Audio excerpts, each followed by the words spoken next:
You're listening to Games from the Cellar, the board gaming podcast featuring authentic board gaming conversations.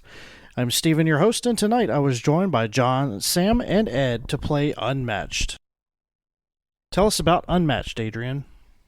Unmatched, designed by Rob Daviau and Justin D. Jacobson, was first published by Restoration Games and Mondo Games in 2019. There are several expansions, and tonight the panel played Unmatched, Battle of Legends Volume 1, Buffy the Vampire Slayer and Jurassic Park, Dr. Sattler versus T-Rex. At the time of this recording, Unmatched has a 7.8 rating with 7,400 ratings on BoardGameGeek and has a ranking of 238. It is a 2 to 4 player light complexity game that should play in about 20 to 40 minutes. Thank you for that, honey. Thank you for joining us in the cellar as we go in depth with Unmatched. So on the table is Unmatched. I have 3 sets of it. I have Jurassic Park, the Dr. Sattler, and the T-Rex version. I have the Legends version, Volume 1, which is the first set that came out. And I have the Buffy the Vampire Slayer set. Does anyone else have any experience with Unmatched? I have Epic Duels experience. Okay. Which is probably 20 years old at this point, and that's essentially what this game is based on. The original Epic Duels was a Star Wars game that plays very similar, supposedly, but it's on a grid. It's just on an old-fashioned set of squares, and this has these point-to-point movement dots. All right, I've played Epic Duels as well with you a few times back in the day. And if I recall, so as you mentioned, it is played on a grid, and you have characters that have minions, much like this has characters with sidekicks. Like if you're Vader, you get 2 stormtroopers that go with him, right? And then General Grievous has a couple of... Luke and Leia are together. Han has Chewie with him, so it's more or less the pairs that you would imagine from the Star Wars. And it's a deck of cards that you play from. So you have a deck that you pull cards from, and you play attacks and defense cards against each other and some special abilities. So in that way, the two are pretty much the same. Where I think this one differentiates the most is the use of the Tannhäuser Path Finder system. Right. So, Sam, why don't you kind of give us a brief overview of how the Tannhäuser Pathfinder system works? So, as I learned, it has nothing to do with the RPG by the same name. Instead, what I assume you're talking about are the color-coordinated spots on the map where they're connected by lines, and that's how you travel along them. You have to travel to a spot adjacent to yours and connected by a line. You can attack in melee if the spot is adjacent and connected by a line. But for ranged effects, you can hit anyone on the same color as you. You don't need line of sight or anything like that. It's just, are they on the same color spot? Which is pretty neat. It's It's a way to abstract out line of sight. Yeah, so not, any argument comes completely out of the picture. Yeah, it's not like, well, if I draw the line this way, I can see your toe, but if I draw the line this way, I can see your pinky. You can't see me. You can't see the musket man over there through the orc's legs. Right, or around the corner of a doorway. For indoor stuff, it's always the corners of the doorways that screw up line of sight, and you have to try to figure out how that works. So yeah, you got a couple of the circles that have 2, and on some of the boards 3 different colors. And if you can match the colors up, you're in the same zone. So you might have spaces that are within 3 different zones. It makes figuring out line of sight and zones of control a lot easier. Like you can almost just tell it from a glance, where, in other games, like you said, you're pulling out a ruler, or if you're like really crazy into it, you're pulling out a laser pointer. But hey, it's like HeroScape, where if you can see it, you can see it, and that's like as simple as it can get. So I enjoy this system. It makes the maps a little confusing to look at, where you kind of have to take a second to decipher what the setting is actually supposed to be. The one we have on the board right now, I think, is there's an outside area and then 2 buildings. It's called the Bronze. It's from the Buffy set. It looks like I think it's a school gymnasium. Really? And But it looks like it's got a catwalk over top of it. It's something. it's something. Maybe it's I a thought it was a dance hall. maybe it's a cafeteria. I don't know. I thought it was a bar. I don't know. It's not really selling that but aspect of there's it. a graveyard on the outside. It looks like it. Okay, I see the graveyard. I don't know. You got to look really close to see what it actually is. I think this one in itself is just confusing because But a lot of the other ones, the layout is a lot yeah. more. and apparent. they appear brighter too. The colors here are pretty dark. Yeah, regardless of making it out, mechanically it looks interesting where you can see there's like isolated areas where you can see you chase somebody down or you go up onto this thing I thought was a catwalk and there's a spot in the middle. You have to go all the way around to get to somebody there and you can go underneath of it. And that's neat. There's mechanical interest there, even if visually it's kind of confusing. I think it's just this map. Okay.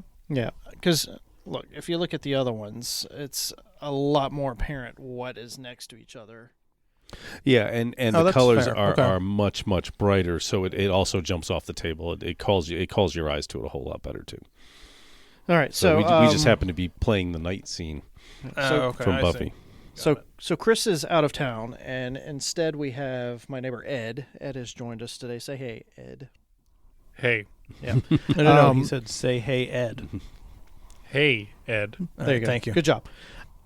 I like how all the characters are different. They felt thematic. It felt like Sinbad was a little weird if I remember correctly.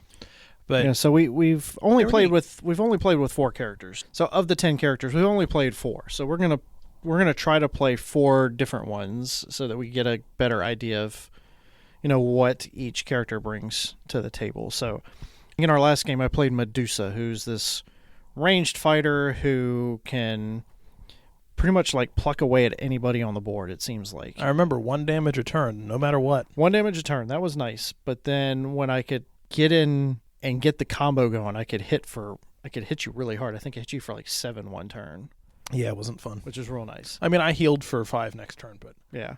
And then she also discards cards from your opponent, which is another aspect of this game. It's there's a card management to this that isn't as apparent when you first start playing, but becomes more apparent as the game progresses. Because It was decisive in So in the that last game we Was, played, yeah. it was the deciding factor, because what ends up happening is you need cards in your hand to be able to attack and to defend, and if somebody is discarding your cards for you, well, you're losing options. And at the same time, if you are on the attack and you don't have any attack cards, you just have a bunch of defense cards, well, all you can really do is move and hope to draw another card. So there's this whole card management system that goes along with it that I find to be very fascinating, because as we know from Heat, I really enjoy hand management and deck management type of systems. Is that the T-Rex? yeah, I was looking at the T-Rex that has 27 health. Yeah, it's kind of And crazy. the darkest wheel ever, It's a which super is dark wheel, virtually yeah. impossible to read. Yeah, not a very great wheel. Yeah, well, he doesn't have any sidekicks, so... The to that point on card management, that bit me in the end last time we played, in that I was King Arthur dealing out whopping amounts of damage. Oh yeah, big amounts of damage And burning through cards. right, and that only at the end did I realize that I could no longer move without taking damage. Yeah, And I guess I just let my, Romano-British warlord feelings take over and chase you across the map when I should have just run the other way yeah. and let attrition take you first, because you had less health than I did. Yes, so I was playing as Dr. Sattler from Jurassic Park, and I convinced King Arthur to chase me into the corner and then delivered a knockout punch. But it was, all he it had to was do close. was take a seat and take a breather, and Dr. Sattler would have killed herself for him. Yeah, I had 1 health, so the second I ran out of cards, I was done. Whereas I think you would have made it another turn. Yes. You had, because you had 5 health, so you would have taken 4 damage and gone to 1 health, and I would have been on the other side of the board from you with one card and 1 health. And then John had Sinbad, who I think normally, with a decent shuffle of your deck, would have been an interesting character in that he gets more powerful as he plays the Voyage cards. But Well, I think he would have been a more powerful character, but just in general, if I recall correctly, he was a bit of a blunt instrument. He's a guy in the middle swinging a big sword. Didn't think he was terribly interesting. He's not.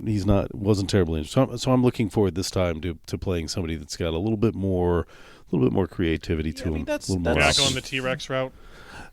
Something tells me the T-Rex is a pretty blunt instrument too. Yeah, that's a good point. I'm thinking maybe Willow this time because she was a wizard in the show, so hopefully she's got some interesting things. And she's got that dark willow dichotomy thing that looked interesting. I haven't played her, but I've looked through her cards and I've read things online about it. And of all the Buffy characters, that one is the one that interests me the most to try. Yeah. That's fair. They all seemed pretty interesting. Of the 4 that we played, they all seemed pretty interesting, except for Sinbad, whose thing mostly seemed to be play cards, and if you survive into the end game, you get stronger.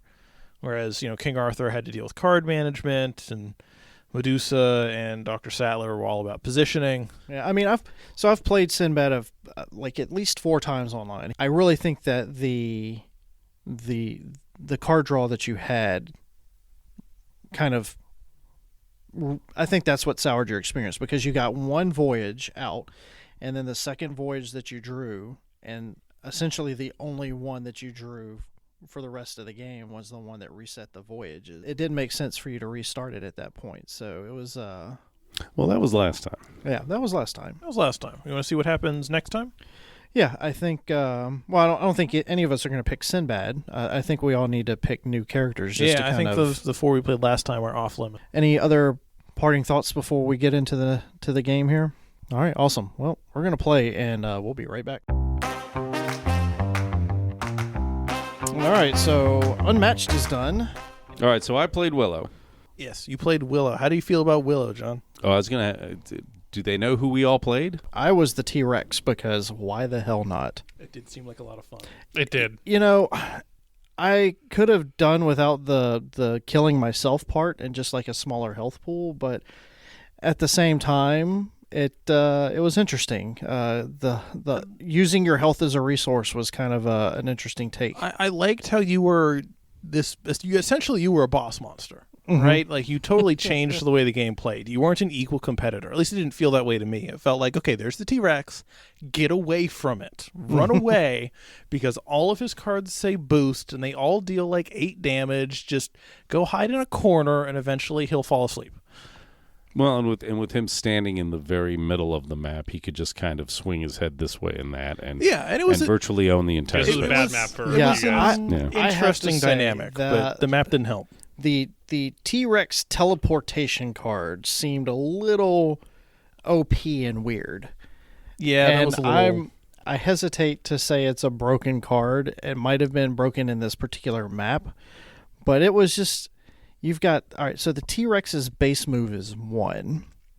So you've got this plodding along, double-based figure that can attack 2 spaces away, but can only move 1. And to move more, you're drawing more cards, and the T-Rex draws his own cards as it is. So eventually you're going to run out of cards and start having to deal damage to yourself, which I got right on the cusp of having to do. I thought it was interesting how I could only move 1 space. I think they had to give you a teleport But then card. there was that teleport card. Well, I mean, you can boost to move more. But that teleport card it seemed a little weird. It seemed a little out of place, but I mean, I enjoyed using it against you guys. Right, and from a setting perspective, why on earth does a T-Rex have a boost card? I mean, or why does he have a teleport card? It's a stealthy T-Rex. Yeah, because he shows up. He shows up suddenly, and they don't realize he's there. And frankly, they didn't realize the 6-ton animal that smells like an elephant is hiding behind the stop sign where you don't see it. Well, it was raining, so Right. Yeah. I mean, so it's thematic. Right, like regardless of how realistic the T-Rex being sneaky T-Rex is fighting Alice from Alice in Wonderland. We're There you go. Thematically, the T-Rex grounded in. Yeah. So thematically, the T-Rex shows up unexpectedly and jump scares people. Right. That's what the card is. It just so happens this map is incredibly interconnected. It's very small. It's very claustrophobic. There's unless you're on that parapet up top. This is where you guys were safest. right, up but there. but even then, I mean, there's like 1, 2, 3, 4, 5, 6. Right, and the T-Rex can 7. reach 2 spaces, so there's Yeah. like one space that you can hide on the parapet in each direction. Other Yeah, than that, it still just, grab you. especially with the zone hopping teleport card, you could get anywhere. I mean, So- if you're in the middle, you've got blue you have access to, you've got green that you have access to, you've got white that you have access to. It's really the blue and it's really the brown and the light purple that you kind of have to maneuver at what I guess in the light yellow over there that you Yeah, kind of have to and- maneuver around. But You know, in a perfect world, we could have dodged you pretty easily, but even still, like even if you're not, even if I can't get to those colors, I'm usually close enough to be able to melee attack you 2 spaces away. So, or I'm in one of those spaces keeping them out of there. Right. Yeah. That was something I think really so you played. Spike, Yes, I was. I think was also Spike from Buffy. with Drusilla. Yeah, I've never seen the show, so you guys will have to tell me. Looks like he's maybe like a. He's a vampire. Is he a vampire? He's a vampire. Good with vampire, a bad s- vampire. spiky, shocking white haircut. Okay. is that And, James Marsters? I don't know the name of the actor that plays it, but it's you know, the show was very witty dialogue and very quick, and even the bad guys are sort of lovable in their own sort of way. Mhm. So that's the kind of role he was. He was a baddie, but it's kind of hard to get all upset about the baddies in Buffy. So I think Drusilla had a couple of extremely powerful cards. She was Spike's minion, where I just kept discarding all of your cards, Sam. Just over and over. I lost 4 cards to that in this game, where that's really important. And frankly, like I think the T-Rex was very well designed, actually. Like as far as boss characters go, where one player is stronger, but they're on a timer, they have to chase down the other side and end it before their strength turn into a liability. I think that's really cool. I love it when games do that. Mm-hmm. But Spike felt weird to me because it was like you have these shadow tokens that your cards incentivize you to play around, and you're supposed to, you know, lure people onto them. You're stronger when you fight near them, and that's cool. But it felt weird to me that you could just put them down at the start of your turn. Yes, I mean it didn't help. See, Spike had to get stuck in. Right, he has to be in there in melee against everybody else, and you guys were all ranged. Well, no, John was ranged. I was John all melee. You were all melee. Well, I Yeah. only fought you towards the end. So Yeah. again, I just- spent most of my time fighting John. From my perspective, it felt weird because it felt like your character was. It felt like when you described him, it was like, okay, so he's going to put down these traps and try to create a favored terrain that you have to like lure him out of, and you have this back and forth where positionally you have characters that want to run all over the map and so on. He's a character that wants to like claim a piece of the map, and you know, you have to skirmish in and out of it. Mm-hmm. But that wasn't what happened. It was just you just made your favorable terrain wherever you went on your turn. It was more of a, if you ended your turn next to him, bad things happened. Yes. Which was Pretty easy to avoid. well, if you're ranged. Right. If it's melee, I don't have a way to avoid that, right? If you want to attack, I either yeah. start my turn away from him, or I end my turn away from him, but I can't do both unless I just don't interact. Mm-hmm. Which I think is a weakness in the design. I think it's not an interesting decision point. It's just an on-off. When do I want to take this hit? Mm-hmm. It's interesting in that the shadows themselves don't hurt you. Yeah. They're triggered off the card, so it's not always do I stand in the shadows and take damage. It's do I stand in the shadows and either look at his hand and see that he's low on cards, or just hope that he doesn't have any cards because he's played some shadow cards. So there's a little bit. Oh yeah, I mean they presented an interesting decisions for Spike, Mhm. right? Because you had all these cards that triggered based on the shadows. You had to think Mhm. about that.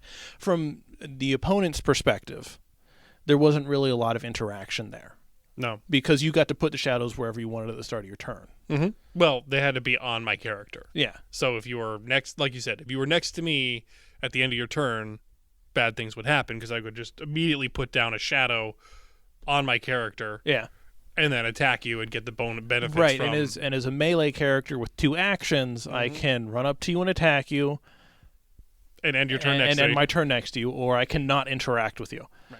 Because unless you come to me, then I can attack you and run away. But that's kind of a limited... Yeah, they didn't... design... or limited interaction. So I'm wondering, because it says, at the start of your turn, you may place a shadow token in any space adjacent to Spike or Drusilla. So not in the space with them unless Spike or Drusilla is next to Spike or Drusilla. Right, but there were a bunch of cards that I had in my hand that were like, put one on you. Okay. Right. Well, yeah, so but the same point, right? Like if you ended up next to me, I would just put it on your person. Yeah, I mean that happened to me like 3 or 4 times. I think every time I ended the turn next to you, it happened, and it was... Well, I mean, it's kind of like when you were playing Dr. Sattler. Like, you just...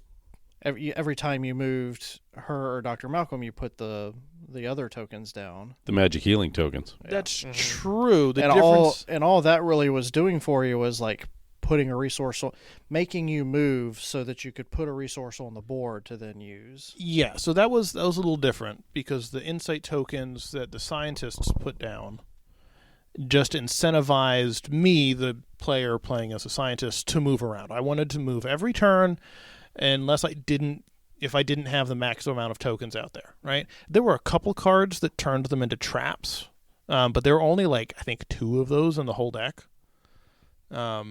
Compared to Spike's cards, where you had like basically your whole thing was turning the shadows into traps.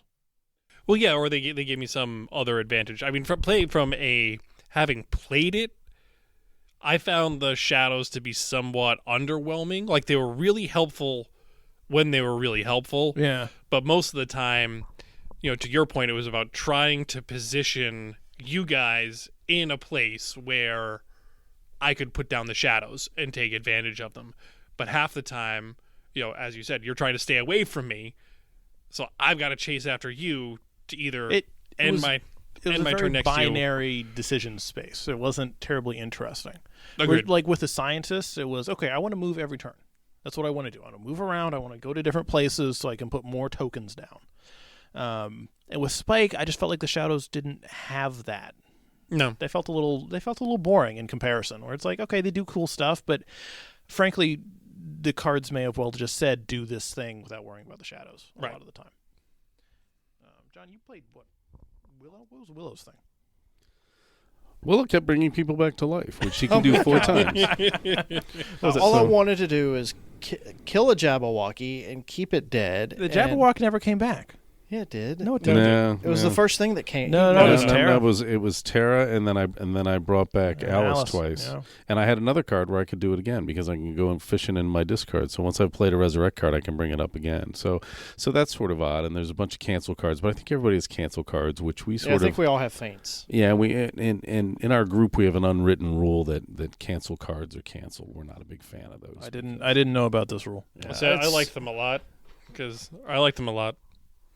Well, they seem to prolong things, and you think you've got an angle, you think you've got something working, and it just doesn't. So she was mad. She was ranged. She could do some solid attacks, and she had some odd magical effects, and she sort of has this duality. Which I'll be honest with you, I don't think I think they needed to play Good Willow and Bad Willow. Instead, it's Bad Willow and then everything else counts. Mm-hmm. So from that perspective, I'm not sure they wrung her out as much as they could have. I think they could have made it more interesting. Bad Willow and boring. Bad as in evil, not as bad as in general. The game does not lift off the table. It didn't come to life when I played with Sinbad. He seemed like a big hammer, and you used him like a big hammer, and that was Sinbad's thing. And Sinbad was actually kind of a cool guy in the movies. I mean, he sort of managed to find a way out of everything, and he wasn't just a guy swinging a sword. And Willow in the show is a far more complex character than probably anybody else. Not that matters a whole lot for the game, but I just don't,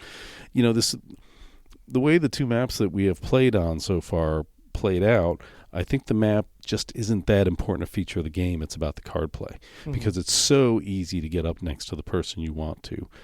There's no real favored ground. I disagree totally. I think the maps were actually hugely important. Nah. No. Okay. I think the games would have been totally different if we'd played. Okay, so here's the 3 games that I'm thinking of as I'm playing this. The first one is HeroScape, which we did last week. And don't tell me that this map is within 100 miles of being as critical as the way the maps play out in HeroScape.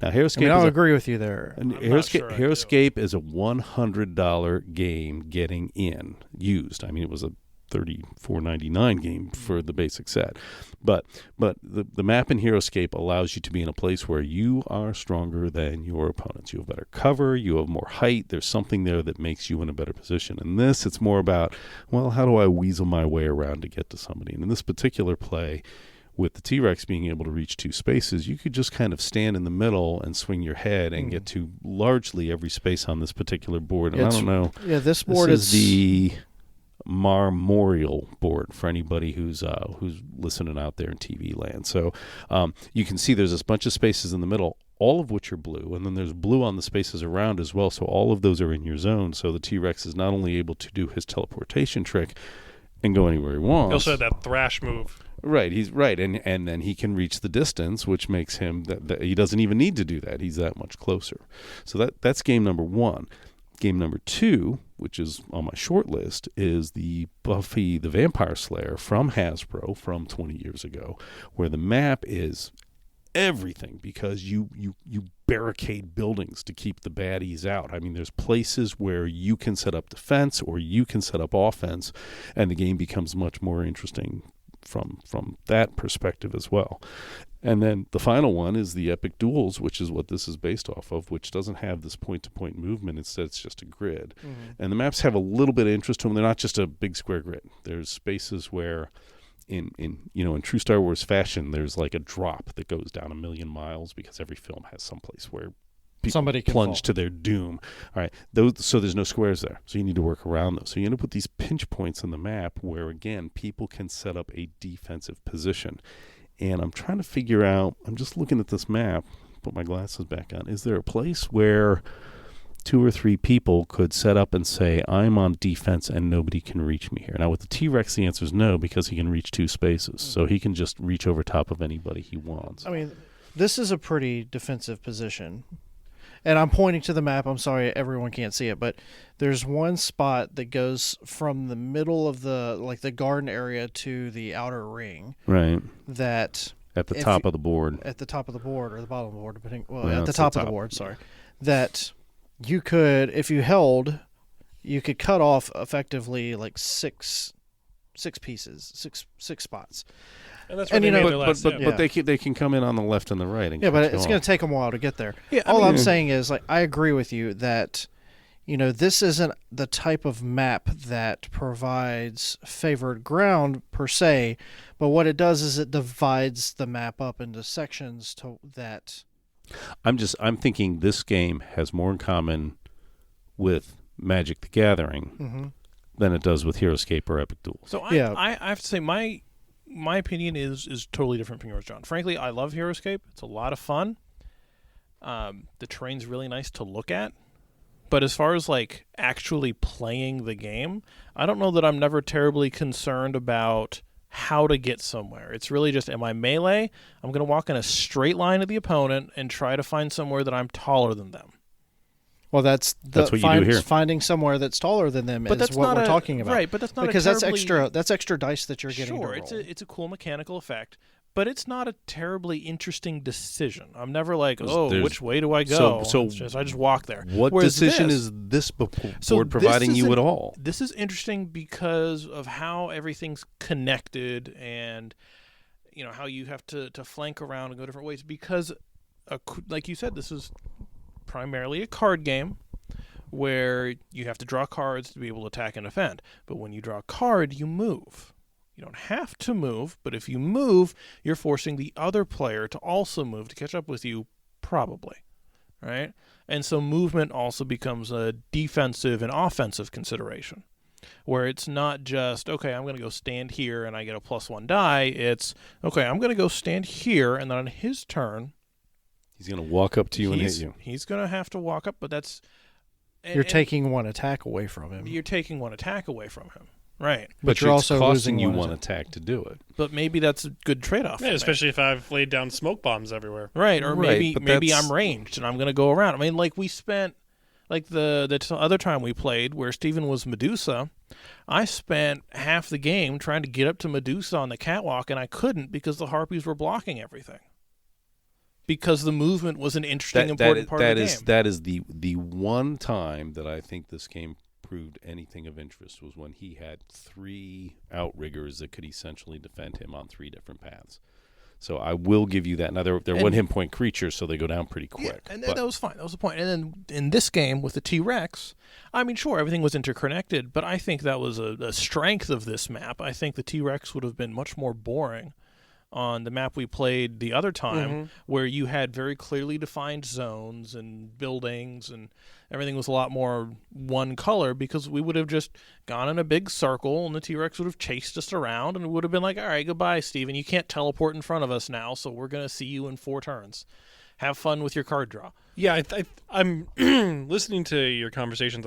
I'm curious as to how much also who you selected plays into the question of terrain versus not terrain, right? So Yeah, like that's the point. In this one, right, with Steven in the middle, right, sort of controlled you guys to have to go on the outside, right, while I then used my pieces to either try to isolate you one at a time, or drive you in one direction or the you other. were kind of skirmishing on the outside. And also, Right. John, both of your characters were ranged. And with the way the board's set up, you basically didn't have to move to attack, I think, I didn't have to do all. anything. You just sat there and That's and why I'm saying. shot away. That may be part of the reason why I thought it was boring. Because you're ranged. I was all melee, so I had to like pick an avenue and be like, all right, I'm going to get to here. I was all melee last time, and it was more a matter of either I can move or I can't. And it's either there's availability there, or there's not. There just isn't.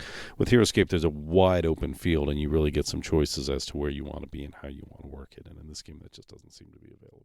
I guess with HeroScape, in my experience, once the pieces clash, that's kind of where the game ends. That I've never seen it go where you like shift back and forth and move around. Whereas in this, like we fought all over this map, and it's a smaller map, but I thought it was really cool how like we went over the bridge and under the gate and around the different sides and through the middle and just all over the place. All right, so John made the point earlier, and I kind of agree. Like, this is more the main running gear, and the main pull to this game isn't the map and the moving around on the map. It's a part of it, but I really think that this game is about the card play and the hand management, and being able to manage your deck and your cards. And losing 2 cards for standing next to the wrong person. Yes. Yeah. So or just getting your stuff canceled when you play it. Yeah, the cancel cards. The next time we play this, we'll remove the cancel cards. We have the unwritten rule. I would say remove 1 from each deck, because I think everyone has 3 Everybody's faint got cards. 3 of them. Yeah. The no cancel card rule was developed because of Civilization, where like You could spend 2 or 3 turns. you could building spend a 2 or wonder. 3 turns to build up to one action that could then be canceled, and you've completely. It completely hoses and derails your game. So, something like this, it's just a simple card play.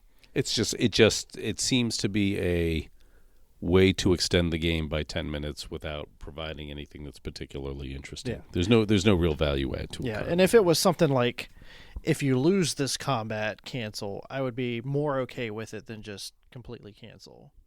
Yeah, if you put a couple if then else's into the picture where that sort of mixes there, then I think that would be more interesting.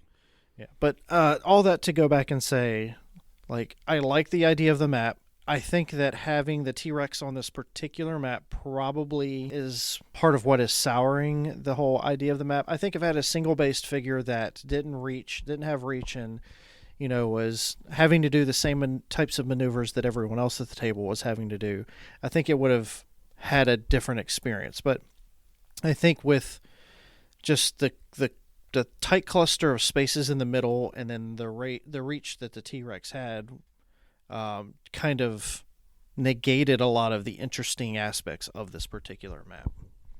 That's fair. And I agree with you that the map is really a complement to the card game. Yeah. I think it's an interesting one. Like it's kind of the spice that brings it all together. I don't think it'd be a terribly interesting card game on its own. Yeah. But It's almost like how we said with, Arc Nova, the map is really just a secondary cost. I would put agree. this like just a degree higher than a secondary cost to play your cards.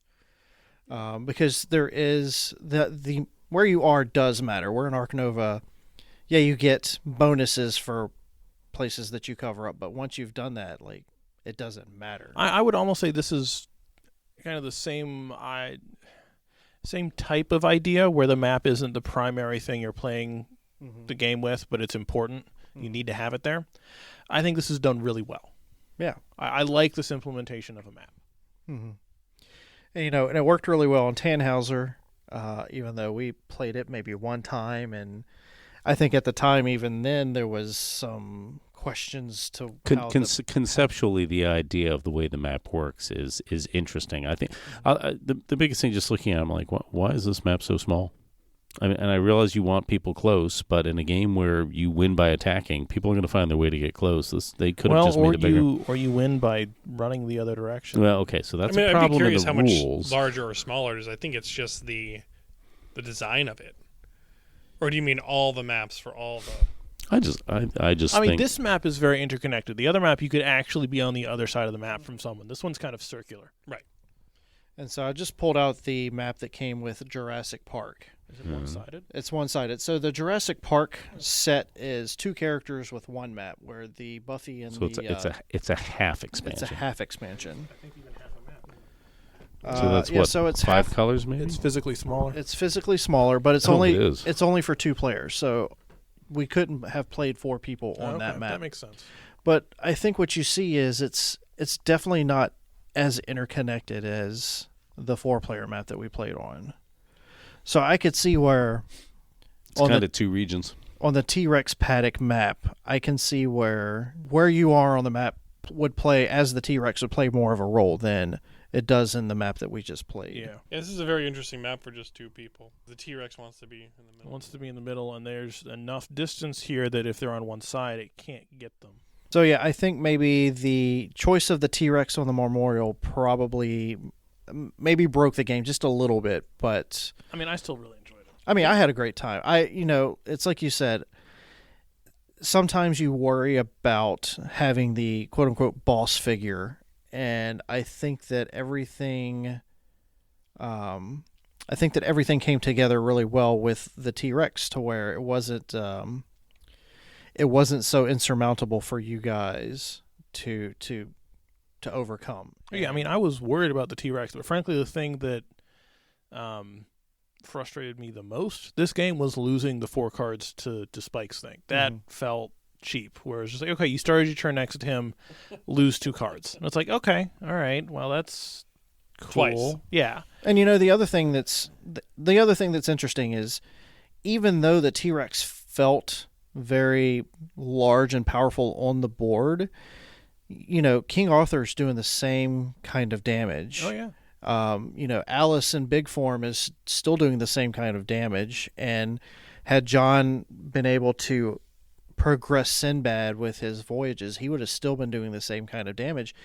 It just, the way that it's presented thematically gives you that feel, well, this is a big dinosaur going on. I think also you had a lot of cards that said, draw more cards, take more actions, keep doing things. Yeah, I did. So yeah, I did have the benefit of a couple extra actions as the game went through. Well, and in this game where you need a card to defend with, like, that's a big deal, right? If you attack me, 2-3 times, well, if I don't defend, I'm probably going to be dead. Yeah. So now I have to defend, and then on my turn, I've probably taken a little bit of damage, and I don't have very many cards. So now I feel like I'm on the back foot and like I'm on the run.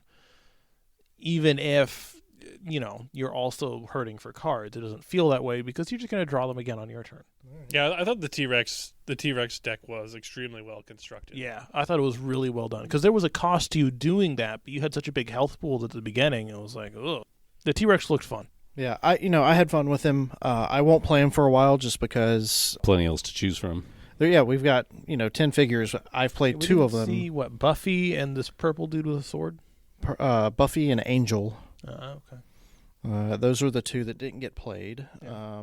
Buffy looks like she just punches things in melee. Yeah, she's a little faster. She's That's what she was on the TV show too. Yeah. She's a melee stat check. Yeah, and then she's fast. And then you can kind of customize her deck by which sidekick you add with her. So you can have one that is draw cards, which is the Smarty Pants Giles, or you could add who's the other one? Xander, who is a little more of a beat stick and will hurt your opponents. But it's of all of the figures that we did play or we have played, I don't really see one as more outstanding than the other at this point. Oh, I don't know. I thought King Arthur was pretty powerful. Yeah. King Arthur seemed pretty cool. And I suppose for the record, I played Alice from Alice in Wonderland, and her thing was she can shapeshift to be better at attacking or defending, and her cards had a lot of movement tricks that I made some use of. Alice has a lot of mobility, and then she has the ability to shrink and to grow, so the eat me and the drink me. If you're in big form, you get extra attack. And if you're in little form, you get extra defense. Yeah. And, the different cards switch you back and forth. So it's really interesting being able to manage neat to kind of go back and forth. And Angel, the other guy we didn't see, his special ability is when he loses a combat, he draws a card. So more cards in the deck. Which could be a curse, as we've learned with the T-Rex. True. In both games, your deck running out, someone's deck running out ended up being a significant concern. And frankly, I think I probably could have kited out this last game long enough for it to become a problem for both of us. Potentially, yes. I mean, the fact that I still had two characters with substantial amounts of health might have been able to box you in, but it would have been much more of a pain. Yeah, it would have been interesting. As it was, I decided to just kind of run in and punch you, but... All right, so I think we've covered all of the characters that we have access to at this point. There's still, I don't know, half dozen sets out there with probably another dozen and a half characters that we haven't played. So maybe one day we'll get to them. But I think now is the time that we do the thing. As always, we're going to use the staple, the BGG 1 to 10 rating scale. How are we gonna do this? Well, you guys won. So we won. Okay, so Ed was the last man standing. Ed is our guest tonight. Yes, Ed, do you want to go first, or would you like for me to lead the way and give you an example? You lead the way. Okay. You're the experienced veteran. So I bought Unmatched on a whim because I got an email from our local gaming store, Games and Stuff in Glen Burnie, Maryland, telling me that I had $80 in credit that I needed to spend off or it would go poof. And so I said to myself, I need to take advantage of this because that's my money and I don't want it going away. So I stopped in, I looked around, and I'd heard about Unmatched. I have memories of playing epic battles with John back in the day.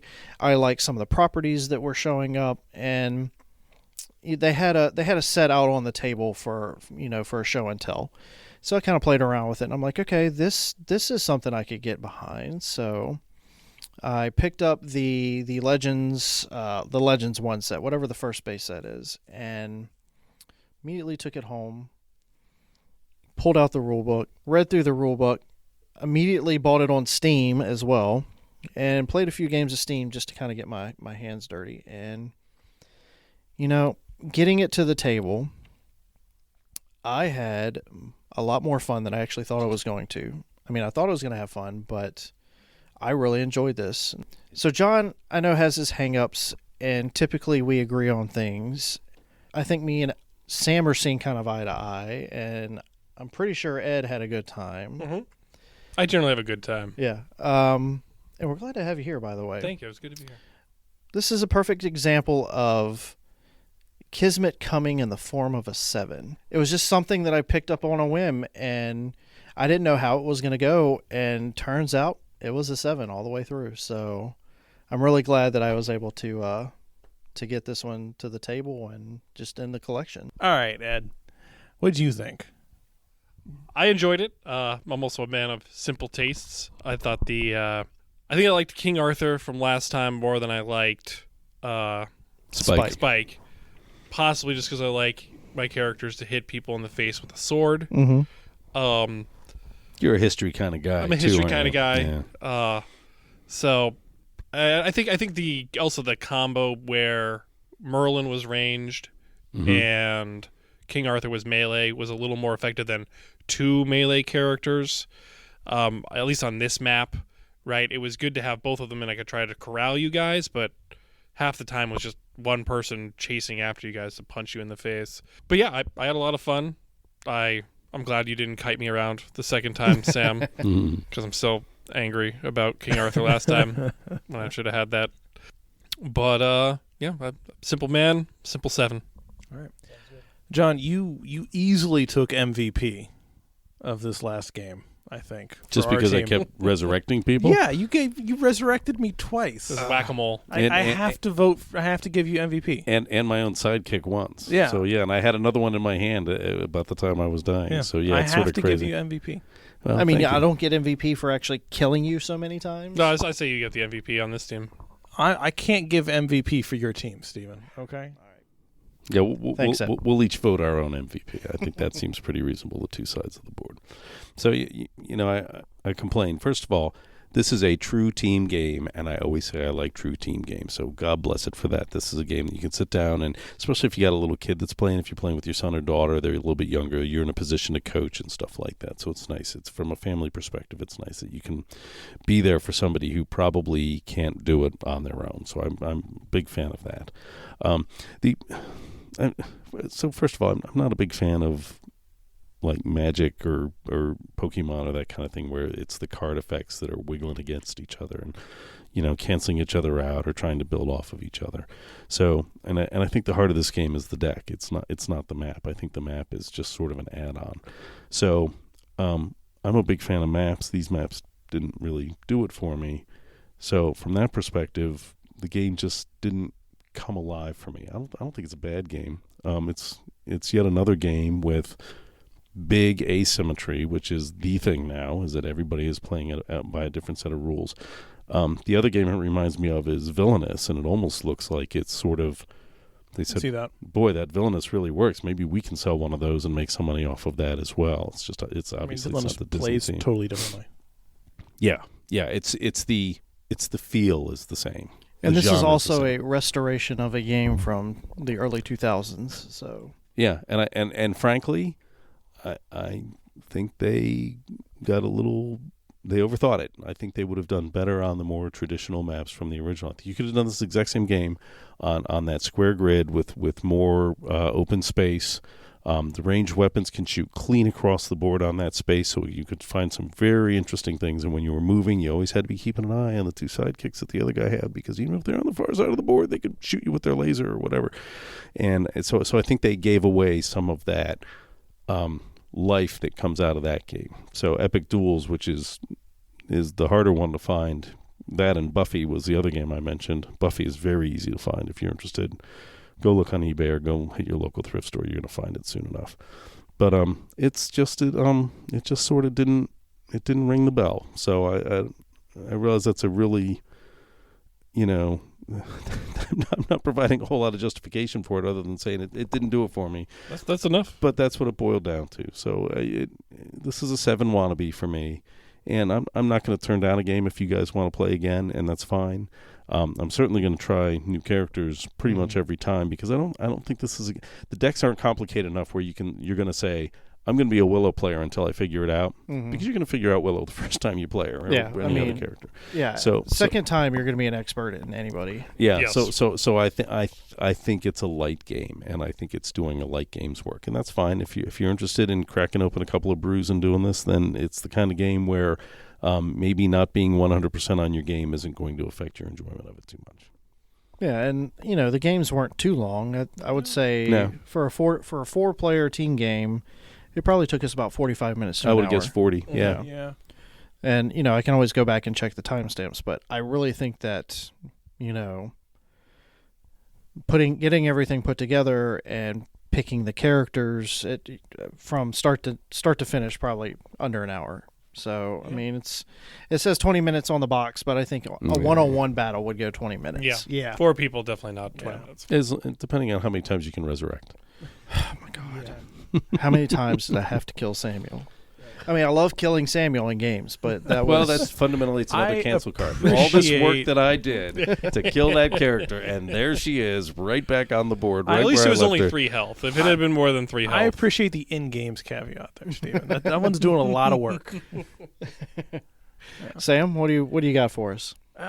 So, I think as is fairly usual, I'm going to disagree with John, because I really liked this. I had a blast. I had a good time winning. I had a good time losing.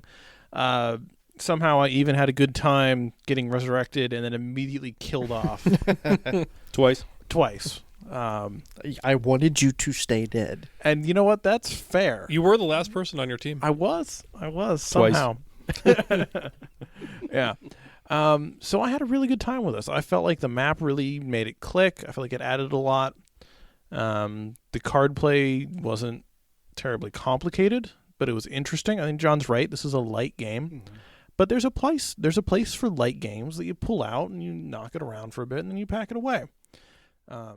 Going back to that, I appreciate the fact that the card play is very simple, but it feels like it's combo-y.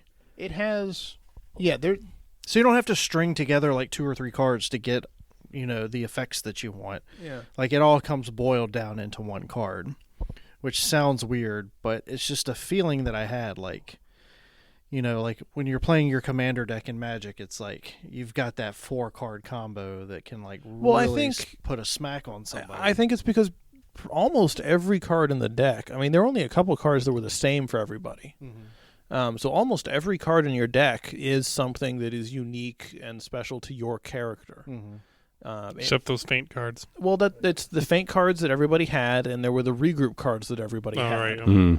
But every other card in your deck was special and unique to your character, and they felt nice to play most of the time. I would like to point out, T-Rex does not have a feint or a regroup. Wow. See? He really is the boss character. But that's part of what makes the game fun. Right? Because every card, basically, you're like, oh, what does this card do? That's cool. And there's only 2 or 3 of them, so each one feels like a limited resource. And there's teeth in the card management, where you're going to run out of cards, and then you're just not going to be able to block, and the game will end for you.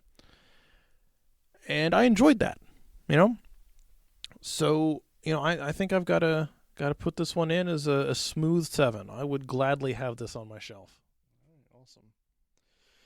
Well, I think we've run this one through as much as we can. Does anyone have any parting thoughts before we ship this one out? I want to play the T-Rex next time. That should be easy. I will make sure to pick a ranged character. King Arthur versus the T-Rex. That'd be interesting. That'd be an interesting head-to-head. The one thing I will mention real quick. Some of the boards are a little dark, but all the writing is real easy to see, even with my old eyes. So from a delivery perspective, I think they did a nice job. It's the usability on this game is very high. So I'll just mention that for people that have eyesight problems. Yeah, and even the different colors have different textures. So I'm not colorblind. I don't think anyone at the table is colorblind, but I feel like that would be very helpful to the colorblind type of people. So. Yeah, I think, the presentation here, there's a lot that they did right with the presentation here. And the miniatures are nice, too. Yeah. The miniatures are nice. They got the colored bases that help you identify who is help who. identify. The dials for tracking health were solid. And then, the characters that needed special, pieces of cardboard had special pieces of cardboard. Like the Alice has a keyhole that shows her big and shows her small. And Spike had his little shadow tokens, and then Willow has the little Good Willow and Bad Willow. Oh, the insight tokens from Dr. Sattler. So, I mean, there's a lot going on here, and I think from a production standpoint, they've done everything right. So, bravo, Restoration Games, for really excellent production. Yeah. All right. All right, well, thanks, guys. Yep, sounds good. On behalf of Stephen, John, Sam, and Ed, thank you for joining us in conversation about Unmatched. You can join us in conversation by visiting our website, gamesfromthecellar.com, where you can find links to our social media and Discord server. Speaking of Discord, our first Vote What We Play poll is live. If you want a say in what we play in May, be sure to join us. We look forward to hearing from you.